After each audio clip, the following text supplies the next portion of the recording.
there once again, people. Welcome to yet another episode of, well, Seeking Shamblers. So this time around, we're checking a level known simply as platforms, because we haven't had enough levels that involve platforms. So here's another one. Yeah, brilliant, huh? Anyway, this level is basically made by Llama Tech Platforms. Specifically Jason Attard of Llama Tech. I've never heard of Llama Tech. I have no idea what Llama Tech is, but yeah, he basically is, part of it. So yeah, Jason Attard. And anyway, this is designed as a deathmatch level. It's medium size, moderate lighting. It has 1 single player start, 3 co-op starts, 8 deathmatch starts, and no monsters. It has all weapons except the Thunderbolt. Design is basically a set of platforms connected by catwalks. Lighting is provided by the open sky and by a few scattered torches. This kind of reminds me of my DM1. Because yeah, that was a platform-based level as well. Anyway, a small amount of health and armor is available, and weapons are plentiful and easy to find. The exit is on the third set of platforms, far above most of the map.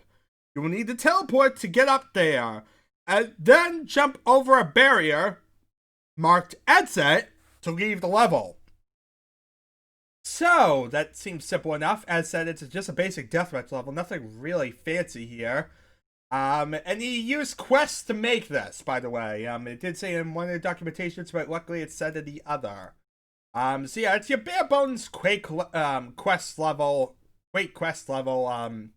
Basically just jump onto platforms, and eventually, yeah, you basically get across and you fight people on little tiny platforms.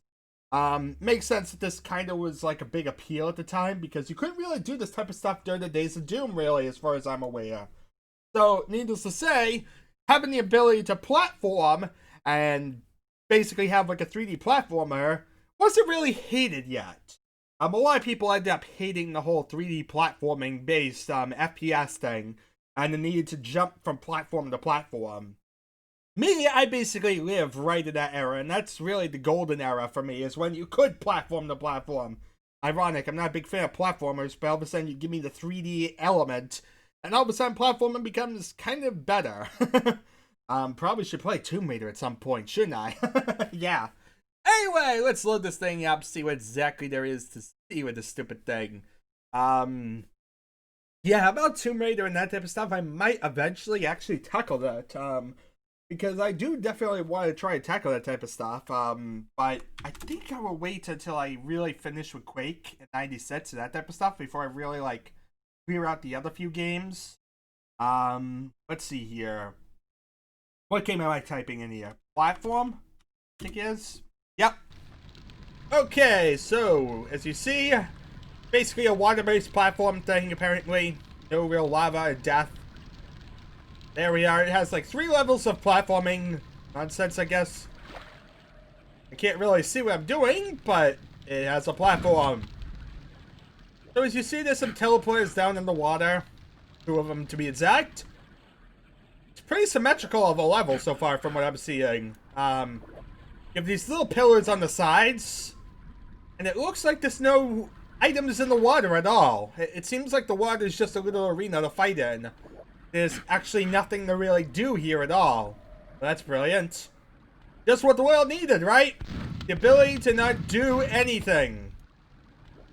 I'm gonna drown under here because I'm going around all these platforms. But yeah, very symmetrical level. Very, very identical. It looks like on both sides. One side is the same as the other side. You know, mentality of a deathmatch level. Which people, like I said, love to do. And this is basically one of those one-room deathmatch maps that has symmetrical design, even though usually those don't end up with long-term popularity at all. So anyway, let's see here. Let's gather these shells, double-barreled shotgun. We're going to cross to the middle where we get the nail gun.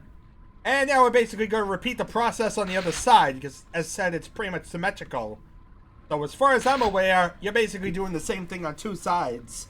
Maybe that rocket launcher in the middle is the only one. Yeah, it looks like there's a middle platform here with a rocket launcher. And, well, even this is symmetrical because you have a rocket launcher on both sides of this. Rockets on opposite corners, 25 health on opposite corners, and green armor on opposite corners. So, yeah, very, very symmetrical, people. Okay, upper floor. Grenade launcher.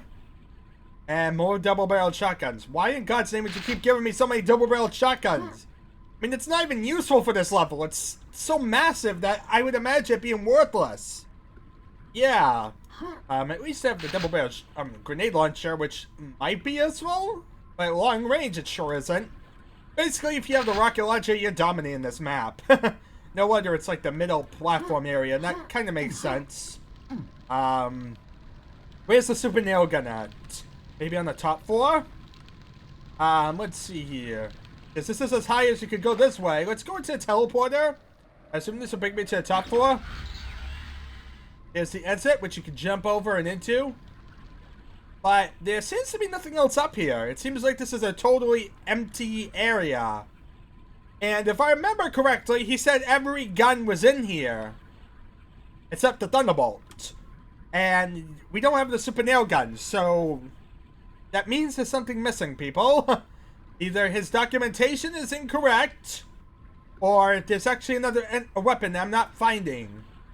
Before I go on a wild goose chase, because it is just the documentation that told me, and you can never trust documentation, I'm going to look actually in the BSP file, see if there is something that says super nail gun.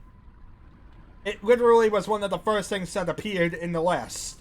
Okay, so there is a super nail gun, apparently, unless it falls out of the level. Hit the numlock key. Actually, yeah, if I try and hit page up, I'm going to pause the video because I set it to page up being that. I need to set a different hotkey because page up is not really helping with pause video.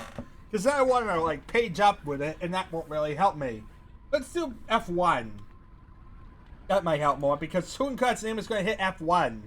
I have no reason to hit the F keys normally when playing Quake. I'll even hit the save keys, nevertheless the others. F1's like help. So why would God's name would I ever need help with a Quake level?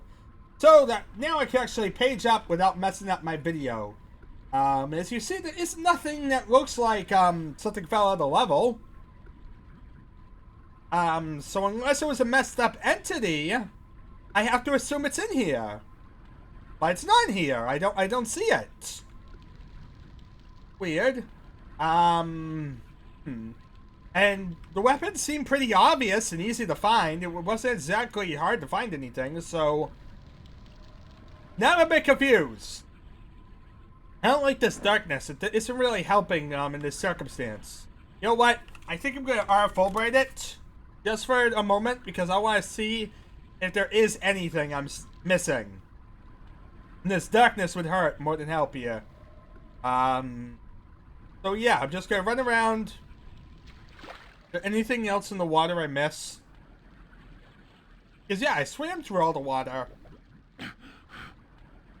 So if there was anything, I should have seen it. Wait a minute. Wait a minute. Aha! Found it! It was just a little platform in the middle. Makes sense. Yeah, so that's all it was just you swim into the middle, swim up, and you can grab it in here. Okay. At least I found it. Now, using our Fulbright wasn't probably the best method, but at the same time, was definitely better than swimming through all that again. And truthfully, I could have found this without our Fulbright. Like, there was a darkness hidden to it, so needless to say, I just kind of wandered into it. Okay, so here we are, the exit. Nothing really fancy. We have all the guns. Let's go in there, I guess. Voila, we are off. Okay. We had to have a deathmatch level win exit. That's not really mandatory in any way, but we have an exit. And there we are. With that in mind, people. We are at DM1 now. Thank you.